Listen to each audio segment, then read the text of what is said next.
단정한 단발머리에 멋을 부리지 않았는데도 그 여학생은 나도 모르게 이거 쓰고 들어가. 갈게.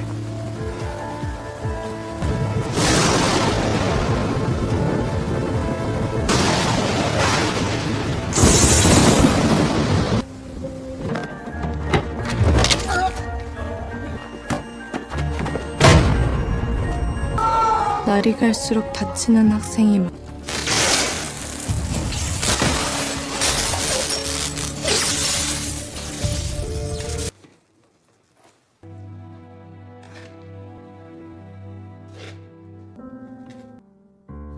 손 내밀면 뵐수지.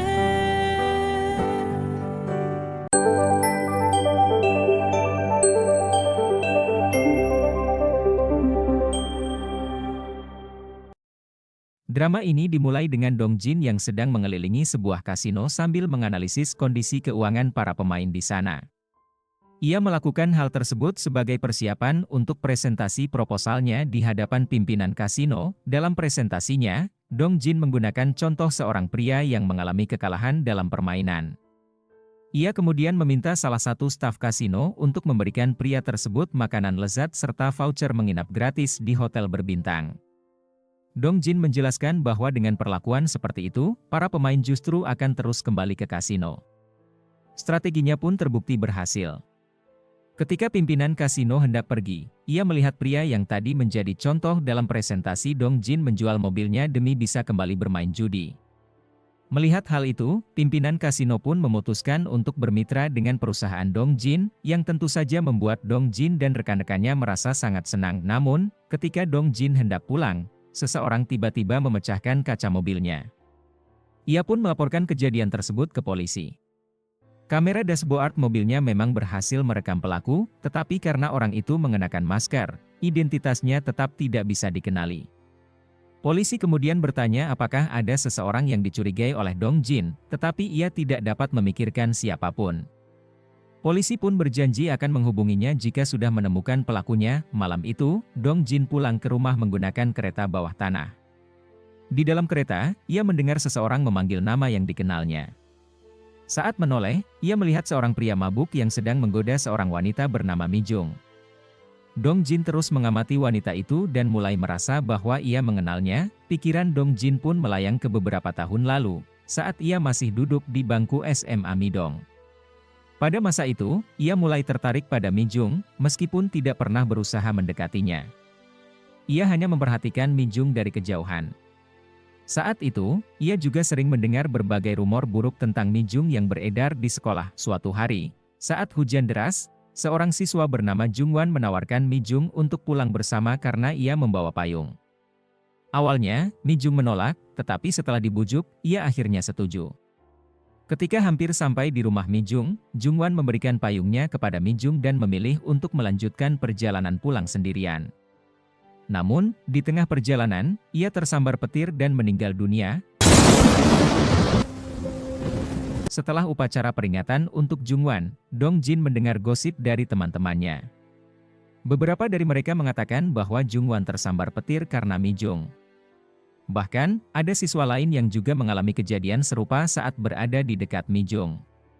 Beberapa teman Dong Jin mulai percaya bahwa setiap kali Mi Jung ada di sekitar seseorang, sesuatu yang buruk akan terjadi, seolah-olah ia dikutuk. Meskipun begitu, Dong Jin tidak mempercayai rumor tersebut.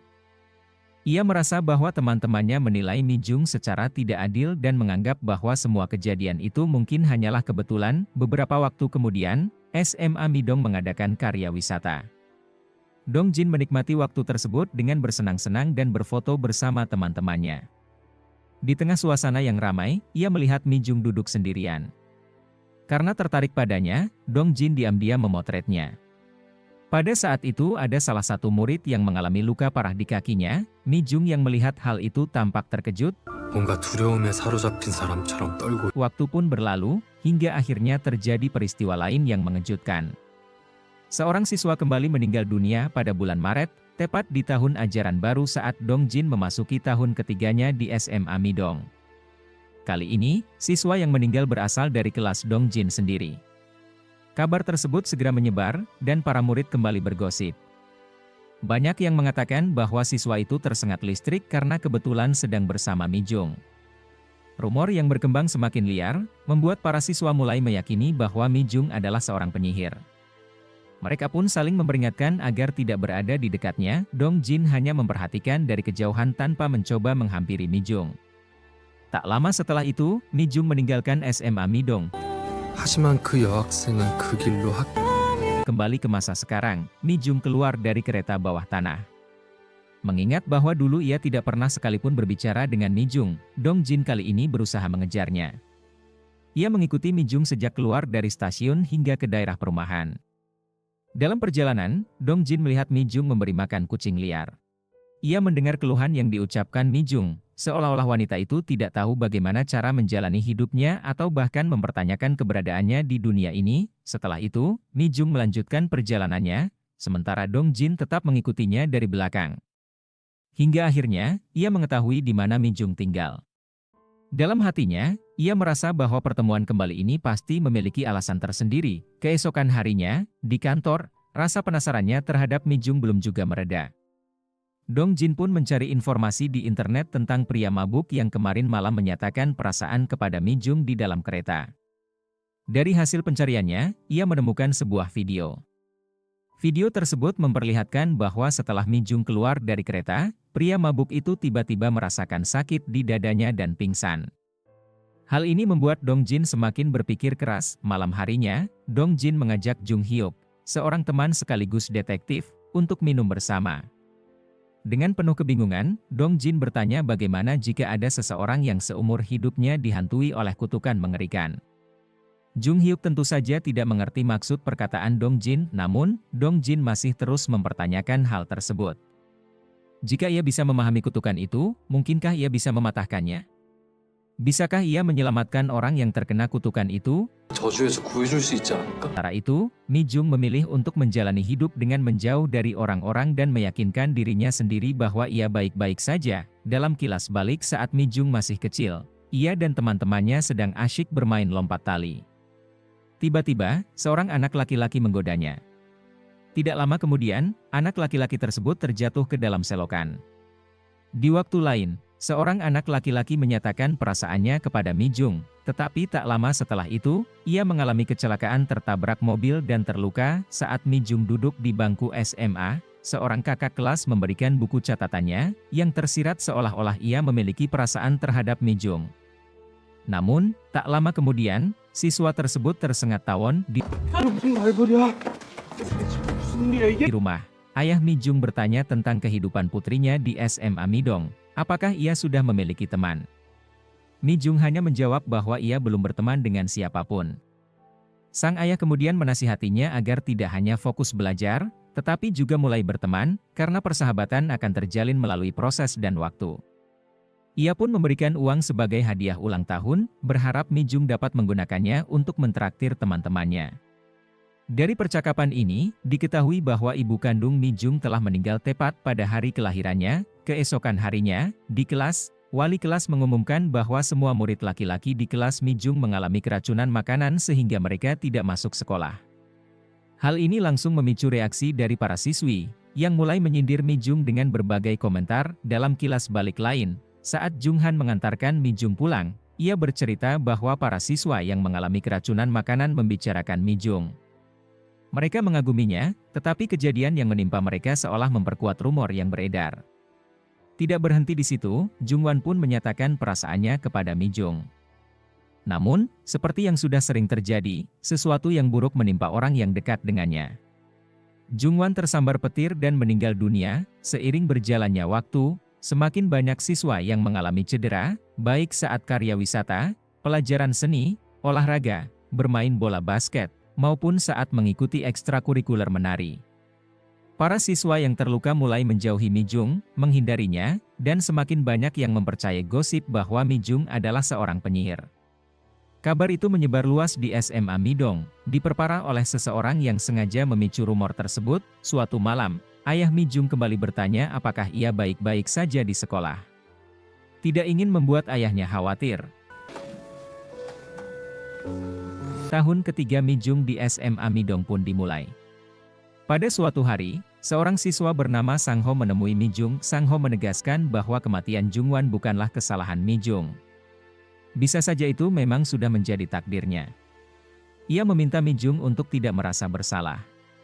Namun, Mi Jung mengabaikan perkataan Sang Ho dan pergi begitu saja. Tak disangka, Sang Ho tetap mengikuti Mi Jung dan akhirnya menyatakan perasaannya kepadanya. 나 사실은 너 좋아해. Namun, tak lama setelah itu, ia terjatuh dari sepedanya. Kabel listrik yang putus tiba-tiba menyetrumnya, dan ia kehilangan nyawanya seketika di tempat kejadian. Setelah insiden ini, Mi Jung memutuskan untuk meninggalkan sekolah. Ia bahkan memilih untuk tidak bertemu dengan siapapun lagi. Keesokan paginya, ayah Mi Jung marah besar karena putrinya tiba-tiba memutuskan keluar dari sekolah. Namun, Mi Jung tidak mempedulikan amarah ayahnya. Sang ayah pun pergi ke sekolah dan menemui salah satu siswi bernama Dauen. Dari Dauen, ia akhirnya mengetahui seluruh kejadian yang menimpa Mi Jung. Mau tidak mau, ia harus menerima kenyataan pahit tersebut. Dengan perasaan putus asa, ayah Mi Jung pergi ke kelas putrinya, mengemasi semua barang-barangnya, lalu meninggalkan sekolah. Saat hendak keluar dari SMA Midong, ia melihat Dong Jin sedang membersihkan kursi yang penuh dengan tulisan makian untuk Mi Jung. Di sana tertulis berbagai kata kasar, termasuk tuduhan bahwa Mi Jung adalah seorang penyihir. Ayah Mi Jung pun bertanya kepada Dong Jin apakah ia mempercayai rumor tersebut. Dengan percaya diri, Dong Jin mengatakan bahwa ia tidak percaya, meskipun ia tidak memiliki bukti apapun untuk menyangkalnya. Mendengar jawaban itu, hati sang ayah sedikit merasa tenang, lalu ia pun pergi. Beberapa waktu berlalu, para siswa kelas 12 di SMA Midong akhirnya lulus. Semua orang bergembira atas kelulusan mereka. Dauen pergi ke rumah Mi Jung dan membawakan bunga dan album foto kelulusan kelas mereka tetapi tidak bertemu dengan Mi Jung. Sementara Dong Jin datang ke rumah Mi Jung untuk memberikan bunga sebagai hadiah. Namun, ketika Mi Jung membuka pintu rumahnya, Dong Jin justru segera kabur. Sementara itu, ayah Mi Jung meminta putrinya untuk kembali belajar agar bisa mengikuti ujian lagi dan melanjutkan kuliah seperti anak-anak lainnya. Ia juga mengajaknya pindah ke Seoul untuk memulai hidup baru di sana. Mendengar hal itu, Mi Jung akhirnya mulai belajar lagi. Keesokan paginya, Mi Jung berinisiatif membantu ayahnya bekerja di ladang. Sang ayah tentu merasa sangat senang. Namun, saat mereka sedang bekerja, seekor ular menggigit kaki Mi Jung. Tanpa ragu, sang ayah segera menghisap seluruh bisa ular dari kaki putrinya. Ketika Mi Jung sadar kembali, ia mendapati ayahnya sudah sekarat akibat menghisap racun tersebut. Sebelum menghembuskan napas terakhirnya, sang ayah hanya meminta Mi Jung untuk merahasiakan kejadian ini agar tidak menimbulkan gosip di desa. Setelah semua yang terjadi, akhirnya Mi Jung memutuskan untuk meninggalkan desa itu. Saat masih kuliah, Dong Jin sedang makan di kantin bersama teman-temannya. Mereka mulai membicarakan salah satu teman sekelas mereka, Jung Hyuk. Ketika melihat Jung Hyuk duduk sendirian, Dong Jin teringat pada Mi Jung. Ia pun memutuskan untuk menghampiri Jung Hyuk dan mengajaknya berbicara. Sejak saat itu, Dong Jin terus berusaha mendekati Jung Hyuk meskipun ia selalu menghindar. Dalam suatu percakapan, Dong Jin mengungkapkan bahwa ia pernah memiliki teman seperti Jung Hyuk, tetapi saat itu ia tidak melakukan apapun. Kini, ia ingin melakukan sesuatu yang berbeda. Perlahan, hubungan mereka pun berubah, dan mereka mulai berteman. Saat liburan kuliah, Dong Jin pulang ke kampung halamannya untuk menemui ibunya. Ibunya kemudian bercerita tentang seorang siswi di SMA Dong Jin dulu yang dijuluki sebagai penyihir. Belakangan, ayah siswi tersebut meninggal dunia.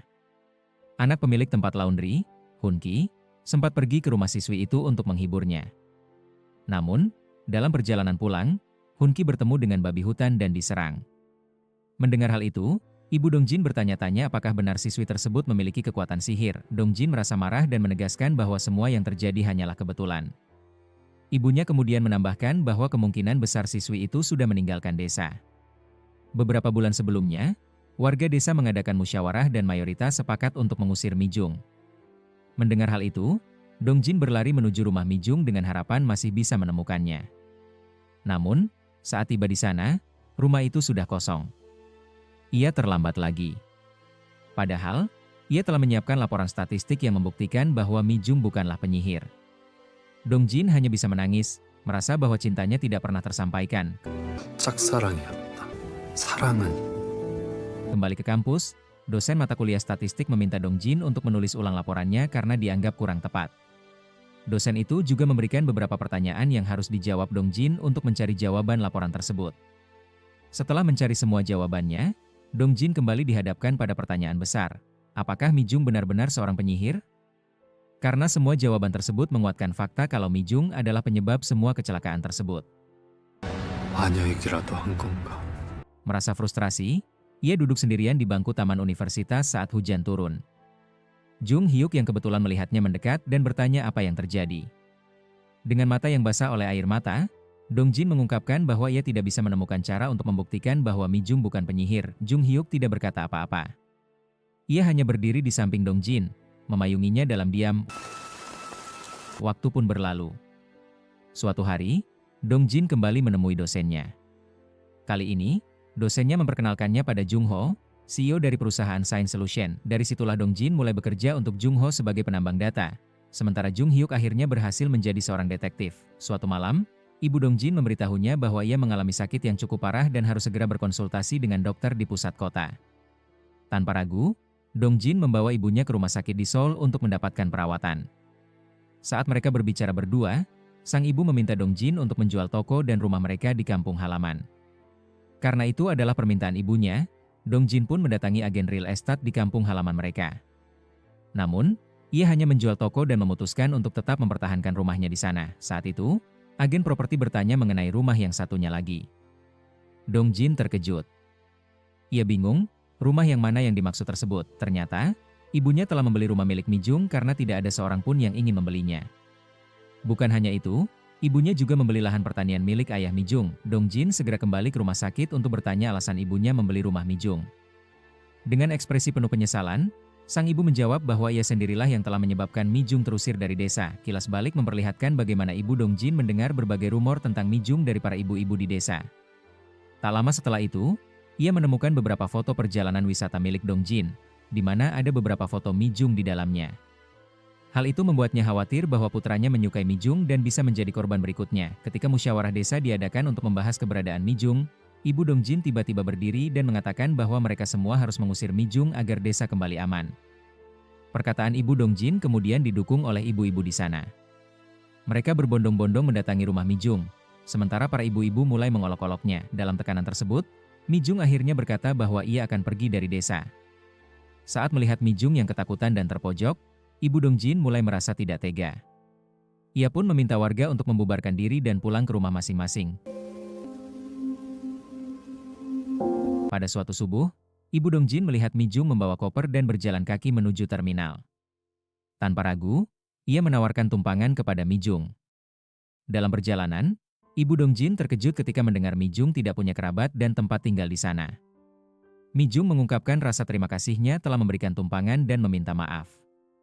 Kata-kata itu membuat ibu Dong Jin semakin merasa bersalah atas apa yang telah terjadi. 그냥 너처럼. Kembali ke masa kini, ibu Dong Jin mengakui bahwa ia merasa bertanggung jawab atas kepergian Mi Jung dari kampung halaman. Ia membeli rumah dan lahan Mi Jung dengan harapan bisa bertemu dengannya dan meminta maaf secara langsung. Namun, saat transaksi dilakukan, Mi Jung tidak pernah datang. Ibunya sempat mendatangi rumah Mi Jung dan menemukan lembaran penelitian dari anaknya yang menyimpulkan kalau Mi Jung ternyata bukan penyihir. Karena itu, ibu Dong Jin meminta satu hal kepada putranya. Jika suatu saat Dong Jin bertemu kembali dengan Mi Jung, ia ingin Dong Jin menyampaikan permintaan maaf darinya. Ibunya mengatakan bahwa setiap orang akan selalu dipertemukan dengan orang-orang yang telah ditakdirkan untuk mereka. Dong Jin dan ibunya pun berpelukan sambil menangis. 엄마, Momen itu menjadi pertemuan terakhir mereka. Setelah pemakaman selesai, Dong Jin kembali ke rumahnya. Di sana, ia menemukan sebuah kotak di atas lemari kamarnya. Saat membukanya, ia mendapati laporan statistik yang dulu pernah ia tinggalkan di rumah Mi Jung. Ia pun menyadari bahwa ibunya telah membawa kembali laporan tersebut. Dong Jin memahami bahwa ibunya telah membaca seluruh isi laporannya dan mungkin saja mempercayai hasil analisisnya. Padahal, saat ia menyusun laporan itu, datanya penuh dengan kesalahan yang justru menunjukkan bahwa Mi Jung bukanlah penyihir. Sementara itu, Mi Jung kini bekerja sebagai penerjemah. Ia menelepon seorang wanita bernama Wen Xin untuk memberitahukan bahwa hasil terjemahannya telah dikirimkan. Keesokan harinya, di kantor Science Solution, Dong Jin mengajukan pengunduran diri. Keputusan ini membuat Jung Ho panik dan berusaha menahannya dengan berbagai tawaran. Namun, Dongjin tetap bersikeras meninggalkan perusahaan. Ia mengatakan bahwa ada sesuatu yang harus ia lakukan dan tidak ingin menyesal jika terlambat lagi. Setelah itu, Dongjin menemui agen real estate untuk menyewa unit apartemen di dekat rumah Mi-jung. Ia menyampaikan bahwa ia ingin unit yang berada di lantai atas, tepat di bawah rooftop tempat Mi-jung tinggal. Agen tersebut kemudian memperkenalkannya kepada Sumin, penyewa unit yang diinginkannya. Dongjin pun berusaha membujuk Sumin agar mau bertukar unit dengannya. Awalnya, Sumin menolak, tetapi Dongjin tidak menyerah. Ia terus mendekati Sumin dengan berbagai cara, mulai dari mentraktir makan, membantu pekerjaannya, hingga memberikan berbagai bantuan kecil. Setelah beberapa waktu, Sumin akhirnya setuju untuk menukar unit apartemennya dengan Dongjin. Sebagai gantinya, Dongjin bersedia membayar 3 bulan uang sewa serta biaya jasa pindahan untuk Sumin. Suatu hari, Dongjin pergi ke apartemen Mi-jung dan memeriksa kotak suratnya. Saat itu, Wen-sin kebetulan datang mengunjungi Mi-jung, sehingga tanpa sengaja mereka berpapasan. Di dalam rumah, Wen-sin dan Mi-jung makan malam bersama. Saat berbincang, Mi-jung mengungkapkan keinginannya untuk pergi ke luar negeri di suatu tempat yang jarang ada penghuninya. Mendengar hal itu, Wen-sin memberikan dukungannya. Malam harinya, Dongjin menerima telepon dari kantor polisi. Seorang detektif mengabarkan perkembangan kasus perusakan kaca mobilnya. Dari informasi yang diterima, diketahui bahwa pelakunya adalah seseorang bernama Pak Li. Detektif juga menjelaskan bahwa Pak Li tampaknya memiliki dendam pribadi terhadap perusahaan Sign Solution, tempat Dongjin bekerja. Namun, pelaku kini telah melarikan diri dan menjadi buronan. Setelah menerima kabar itu, Dongjin menghubungi pihak berwenang untuk menanyakan prosedur pelaporan perbaikan lampu jalan yang rusak. Ia teringat bahwa kemarin, saat diam-diam mengikuti Mi-jung, ia melihat bahwa jalan yang dilewati Mi-jung cukup gelap karena lampunya mati. Dalam perjalanan pulang, Dongjin tiba-tiba diserang oleh seseorang. Pelaku mendatanginya dan memukulinya tanpa peringatan. Sumin, yang kebetulan melihat kejadian itu, segera bergegas menolong Dongjin dan berniat melaporkan pelaku ke polisi. Namun, Dongjin mencegahnya. Setelah kejadian itu, mereka berdua memutuskan untuk makan bersama di sebuah tos serba. Saat itulah Dongjin mulai menjelaskan seluk-beluk pekerjaannya di Sign Solution. Ia menegaskan bahwa tidak bisa sepenuhnya menyalahkan perusahaan tempatnya bekerja atas kejadian yang menimpa Pak Li. Jika dulu pinjaman Pak Li ditolak oleh bank, berarti ada sesuatu yang tidak beres di perusahaan Pak Li sendiri. Namun, setiap cerita selalu memiliki dua sisi. Pak Li kemudian menjelaskan bahwa setelah perusahaannya gagal mendapatkan pinjaman, semuanya hancur. Bahkan, keluarganya pun tercerai-berai akibat kondisi tersebut. Mendengar hal itu, Dongjin merasa bersalah. Ia meminta maaf kepada Pak Li karena tidak menyadari dampak besar yang terjadi. Ia hanya menjalankan tugasnya saat itu tanpa mengetahui konsekuensi yang akan terjadi pada kehidupan seseorang. Beberapa malam kemudian, Dongjin menemui Jung-ho dan mengajaknya makan bersama. Namun, dalam perjalanan, Jung-ho tiba-tiba menerima panggilan darurat dari notifikasi jam pintar. Jam tersebut biasanya digunakan oleh korban kekerasan untuk meminta bantuan. Tanpa memberikan penjelasan kepada Dongjin, Jung-ho langsung pergi menuju lokasi yang terdeteksi oleh GPS jam pintar itu. Setibanya di sana, sudah banyak polisi dan ambulans yang berjaga di tempat kejadian. Korban yang menggunakan jam pintar tersebut adalah seorang wanita bernama Yuna. Saat ini, Yuna dalam keadaan terluka dan segera dibawa ke rumah sakit. Orang tua Yuna yang panik dan marah kemudian menyalahkan Jung-ho karena datang terlambat. Keesokan harinya, Dongjin bertemu dengan pimpinan kasino yang sebelumnya sudah muncul di awal cerita. Mereka makan bersama, dan saat itu Dongjin meminta bantuan agar Pak Li bisa diterima bekerja di kasino tersebut. Tanpa banyak pertimbangan, pimpinan kasino itu pun langsung menyetujui permintaan Dongjin. Di sisi lain, Mi-jung terus bekerja keras. Alarm di ponselnya berbunyi, menunjukkan 2:30 dini hari. Rupanya, pada jam segitulah ia baru keluar dari rumahnya. Jalanan yang sepi di tengah malam menjadi satu-satunya pilihan bagi Mi-jung untuk keluar dengan aman. Hal ini tentulah sangat menyedihkan. Kehidupannya seakan seperti di dalam penjara, padahal ia hanyalah manusia biasa. Saat berjalan melewati rute yang biasa ia tempuh, Mi-jung menyadari bahwa lampu jalan yang sebelumnya rusak ini telah diperbaiki.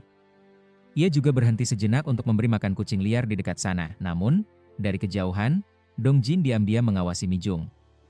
Ia berharap bisa menemukan cara untuk mengembalikan kehidupan Mi-jung yang selama ini telah hilang.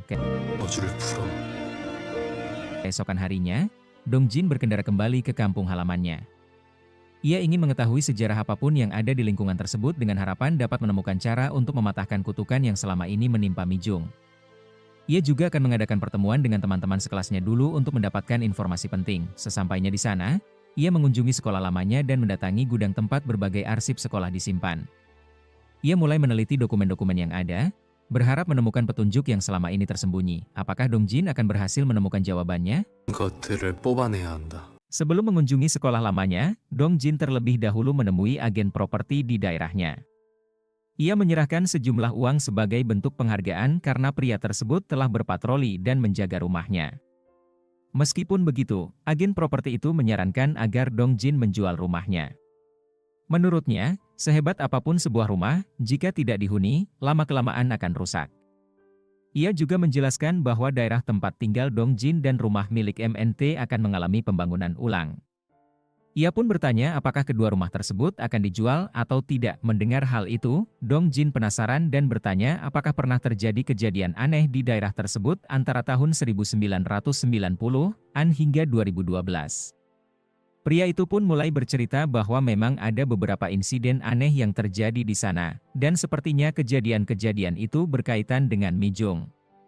Dongjin segera membela Mi Jung, tetapi pria itu mengatakan bisa saja semua ini hanya kebetulan, tapi anehnya, setelah Mi Jung pergi dari kota ini, tidak ada lagi insiden aneh yang terjadi. Kejadian aneh terakhir yang tercatat adalah serangan babi hutan terhadap Hyunggu. Karena itulah, Dongjin memutuskan untuk menemuinya dan menanyakan peristiwa tersebut secara lebih rinci. Hyunggu bersedia menceritakan apa yang terjadi pada hari itu. Ia mengaku bahwa pada malam kejadian, ia pergi ke rumah Mi Jung untuk menghiburnya yang baru saja kehilangan ayahnya. Ia bahkan membawakan roti untuk Mi Jung. Namun, karena Mi Jung tidak keluar dari rumahnya, Hyunggu hanya bisa menyampaikan kata-kata penghiburan dari luar pintu sebelum akhirnya pulang. Dalam perjalanan pulang, ia tiba-tiba bertemu dengan seekor babi hutan. Karena panik, ia langsung berlari menyelamatkan diri. Hingga kini, ia masih heran bagaimana mungkin ada babi hutan di tengah kota. Dongjin, yang mendengar cerita itu, tiba-tiba bertanya apakah Hyunggu juga menyukai Mi Jung dan berencana menyatakan perasaanmu malam itu. Hyunggu mengakui bahwa dulu ia memang menyukai Mi Jung, tetapi ia tidak sempat menyatakan perasaannya. 짝사랑했지만 고백하지 못함. Pada malam harinya, Dongjin mengundang 4 teman SMA-nya ke rumah. Tanpa ragu, ia membahas tentang Mi Jung, yang membuat suasana menjadi canggung. Stigma tentang Mi Jung begitu kuat di antara mereka, di mana ada Mi Jung, selalu saja terjadi sesuatu yang tidak mengenakan. Yang menjadi masalah adalah kejadian-kejadian tersebut sulit dijelaskan dengan logika. Bukan berarti mereka membenci Mi Jung, tetapi, seperti kebanyakan orang, mereka secara tidak sadar mencari seseorang untuk dijadikan kambing hitam atas semua kejadian buruk yang terjadi. Kebetulan, Mi Jung selalu ada di sekitar insiden-insiden tersebut. Salah satu teman kemudian bertanya ia mengungkit masalah Mi Jung. Dongjin pun menjelaskan bahwa belum lama ini ia secara tidak sengaja melihat Mi Jung di kereta bawah tanah. Menurutnya, Mi Jung hidup seperti seseorang yang terkutuk dan berusaha menghindari manusia. Dongjin mengatakan bahwa mereka mungkin sudah melupakan semua yang terjadi dulu, tetapi bagi Mi Jung, hal itu masih berlangsung hingga sekarang. Salah satu temannya menimpali bahwa kejadian itu sudah terjadi lama sekali dan mereka tidak bisa memutar waktu. Dongjin membenarkan pernyataan tersebut. Namun, justru karena itulah ia ingin mereka semua membantu Mi Jung agar bisa menjalani hidupnya secara normal. Memberinya kesempatan kedua, temannya pun bertanya apa rencana Dongjin sekarang. Dongjin kemudian menjelaskan bahwa ia ingin mengumpulkan semua data mengenai insiden dan kecelakaan yang pernah terjadi di sekitar Mi Jung. Dengan itu, ia berharap dapat menemukan pola dari kejadian-kejadian tersebut. Jika mereka bisa memprediksi polanya, mungkin mereka bisa mencegah insiden serupa di masa depan. Keesokan paginya, ia pergi ke SMA Midong. Kebetulan, salah satu temannya, Dayun, bekerja di sekolah tersebut, sehingga ia bisa lebih leluasa mengakses data yang tersimpan di sana. Tentu saja, jumlah data yang ada di gudang sekolah sangat banyak. Namun, dengan sabar, ia memeriksanya satu persatu dan mengumpulkan informasi yang dibutuhkan. Karena semua data masih berupa tulisan tangan, ia mulai memindahkannya ke dalam laptop agar lebih rapi. Dari data yang ia peroleh, Dongjin menemukan bahwa pada tahun 2009 dan 2013 tidak ada kecelakaan yang tercatat di SMA Midong. Namun, pada tahun 2010, terdapat 14 kecelakaan, meski tidak ada korban jiwa. Pada tahun 2011, jumlah kecelakaan meningkat menjadi 19 dengan 1 korban meninggal. Lalu, pada tahun 2012, terjadi 5 kecelakaan dengan 1 korban meninggal. Dari sini, ia menyimpulkan bahwa kecelakaan di SMA Midong paling sering terjadi pada periode 2010 hingga 2012, yakni saat Mi Jung masih bersekolah di sana. Untuk memperjelas temuannya, Dong Jin pun menyusun diagram di dinding, menandai lokasi kejadian kecelakaan serta mencatat data para siswa yang terlibat. Keesokan paginya, salah satu teman Dong Jin, yaitu Hoyong, mengabarkan bahwa ada seorang pria bernama Do-hun yang dulu tinggal di daerah yang sama dengan Mi Jung saat mereka masih SD. Hoyong pun bertanya apakah Do-hun pernah mendengar tentang Mi Jung. Ternyata, Do-hun memiliki kisahnya sendiri. Do-hun bercerita bahwa saat SD, ia memang menyukai Mi Jung. Suatu hari, ia berniat menggodanya dengan memotong karet yang digunakan Mi Jung untuk lompat tali. Namun, justru dirinya sendiri yang jatuh ke lubang got dan mengalami cedera ringan. Dengan begitu, Do-hun menjadi salah satu orang yang pernah menyukai Mi Jung, tetapi tidak sempat menyatakan perasaannya. Setelah itu, Dong Jin pergi menemui korban kecelakaan lainnya, seorang pria bernama Hong Mo. Hong Mo bercerita bahwa suatu malam, ia mendatangi rumah Mi Jung untuk memberinya hadiah permen. Namun, saat pulang dengan bersepeda, ia justru tertabrak mobil dan mengalami cedera serius. Hong Mo bahkan tidak menyangka dirinya bisa mengalami kecelakaan seperti itu. Dengan demikian, Hong Mo adalah seseorang yang pernah menyukai Mi Jung saat SMP. Ia hanya berbicara dengan Mi Jung selama 10 menit, tetapi akhirnya harus dirawat di rumah sakit selama 7 minggu. Dong Jin kemudian menemui Jusung, seorang siswa yang juga bersekolah di SMA Midong. Jusung bercerita bahwa pada hari karya wisata sekolah, ia diam-diam menemui Mi Jung untuk memberikannya minuman bersoda.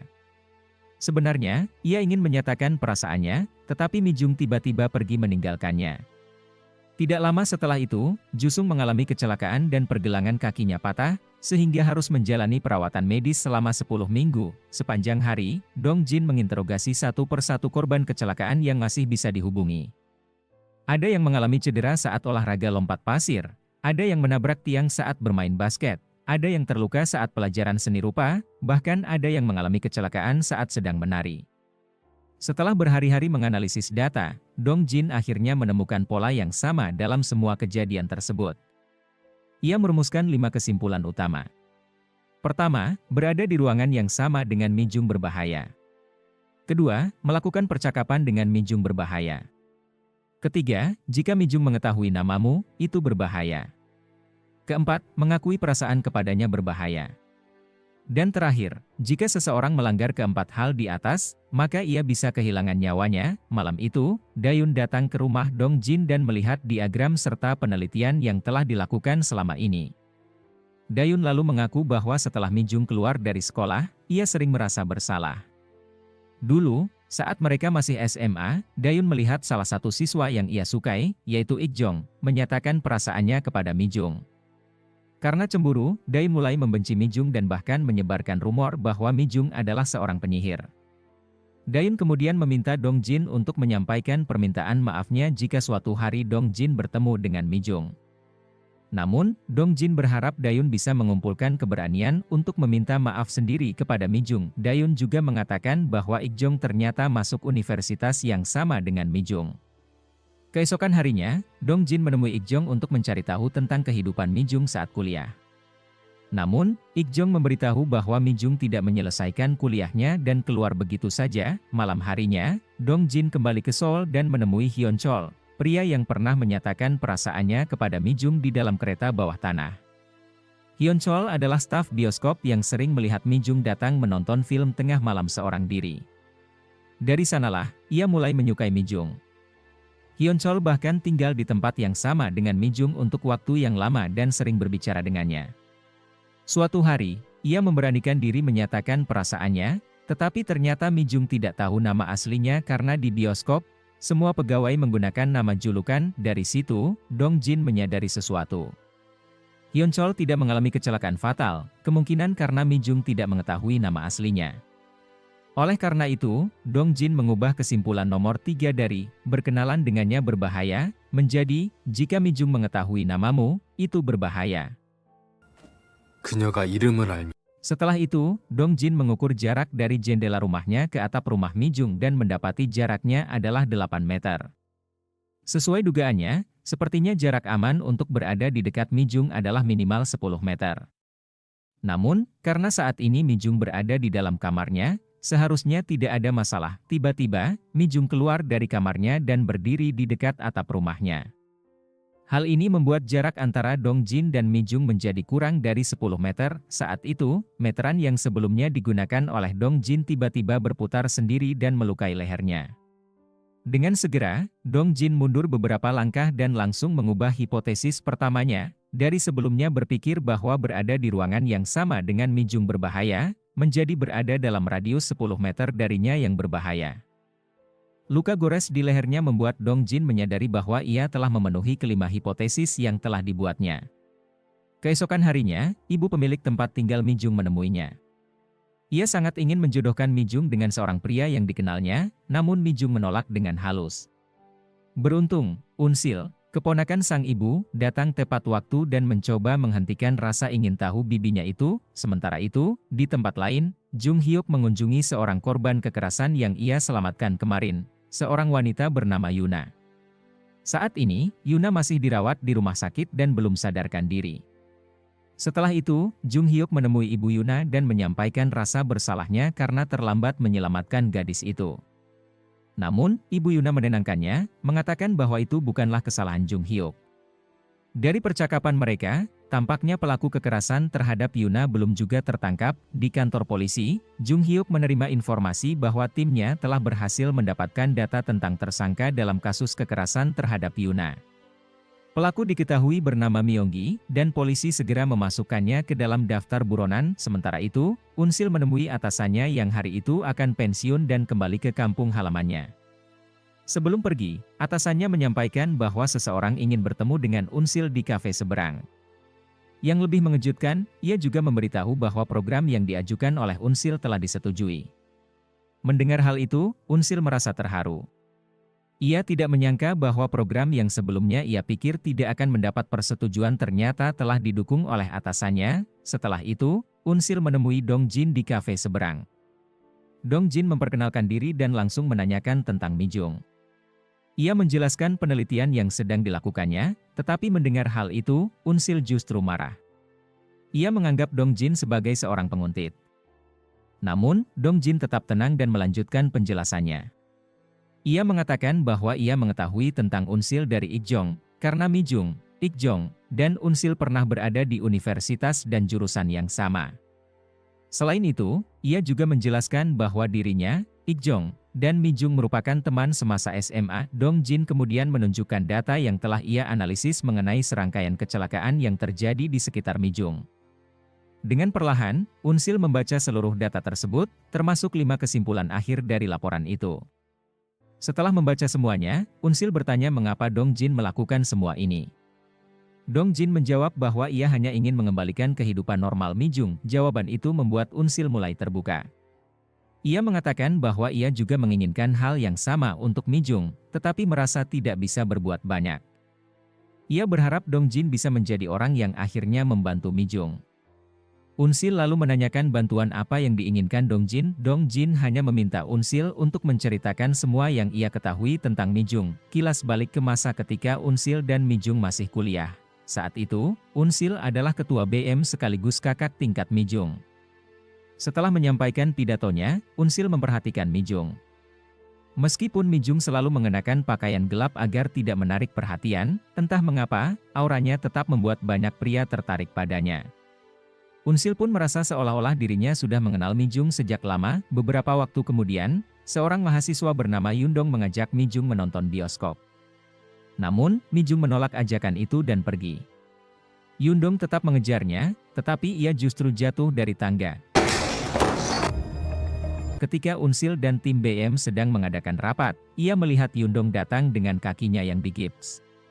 Unsil bertanya mengapa kakinya bisa sampai seperti itu, dan salah satu teman Yundong tanpa sengaja membocorkan bahwa semua ini terjadi karena Mi Jung. Tak lama kemudian, anggota rapat lainnya juga ikut berbicara, mengungkapkan bahwa banyak kecelakaan di kampus mereka melibatkan pria-pria yang menyukai Mijung. Meskipun begitu, Unsil tetap menolak mempercayai rumor tersebut. Suatu hari, Unsil mencoba mendekati Mijung dan mengajaknya mengobrol. Saat itu, ia melihat ke atas dan mendapati seorang dosen sedang menatap Mijung dari jendela kelas. Dosen tersebut memang diketahui menyukai Mijung dan hampir menyatakan perasaannya kepadanya. Tak lama kemudian, sebuah batu bata di jendela kelas patah, menyebabkan dosen yang berdiri di dekatnya terjatuh. Melihat kejadian itu, Unsil langsung memeluk Mijung. Mijung merasa bahwa semua ini adalah kesalahannya, tetapi Unsil menenangkannya dan mengatakan bahwa itu hanyalah kecelakaan semata. Kembali ke masa sekarang, setelah kecelakaan yang dialami dosen tersebut, rumor bahwa Mijung adalah seorang penyihir mulai dianggap sebagai kenyataan. Karena sudah tidak tahan lagi dengan tekanan yang ada, Mijung akhirnya memutuskan untuk berhenti kuliah. Namun, meskipun begitu, Unsil tetap datang mengunjungi Mijung di rumahnya. Sebelumnya, Mijung tinggal di sebuah kawasan yang sedang dalam proses pembangunan ulang dan sudah tidak lagi dihuni oleh banyak orang. Namun, lingkungan yang sepi itu justru membuatnya merasa nyaman. Unsil bertanya mengapa Mijung berhenti kuliah, dan Mijung menjawab bahwa ia tidak ingin dikasihani.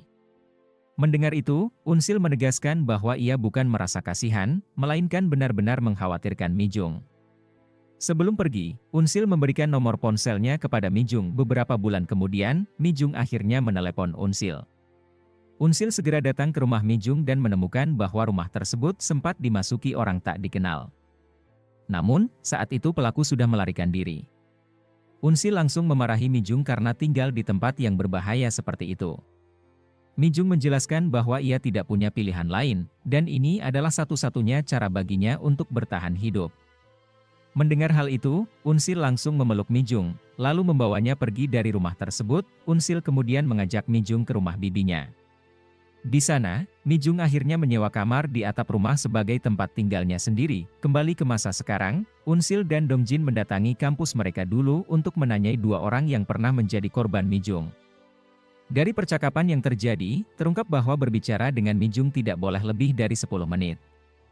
Setelah mencatat semua informasi, Unsil menanyakan jika ini semua sudah lama terjadi. Apakah para korban benar-benar masih ingat kejadian sebenarnya? Bagaimana jika cerita mereka ternyata tidak akurat? Bukankah kesimpulan penyelidikan bisa salah? Dongjin lalu menjawab bahwa hanya ada satu cara untuk membuktikan kebenaran kesimpulan penyelidikan, yaitu dengan mengujinya sendiri.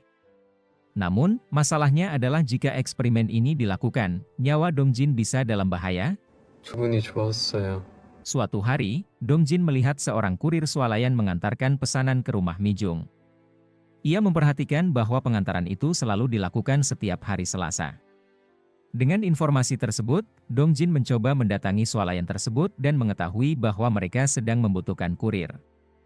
Ia pun segera melamar pekerjaan sebagai kurir. Namun, setelah melihat riwayat kerja Dongjin, pemilik swalayan merasa bingung bagaimana cara membayarnya. Dongjin kemudian menegaskan bahwa ia hanya ingin bekerja setiap hari Selasa saja. Mendengar hal itu, pemilik swalayan akhirnya setuju mempekerjakannya. Tibalah hari Selasa, hari di mana Dongjin harus mengantarkan pesanan kepada Mijung. Saat itu, melalui mikrofon bel pintu, Mijung meminta agar pesanan ditinggalkan di tangga saja. Namun, Dongjin mengatakan bahwa Mijung harus menandatangani konfirmasi pesanan. Mau tak mau, Mijung pun turun untuk menemui kurir tersebut. Setelah sekian lama, akhirnya mereka bertemu kembali, meskipun Dongjin mengenakan helm untuk menutupi sebagian wajahnya.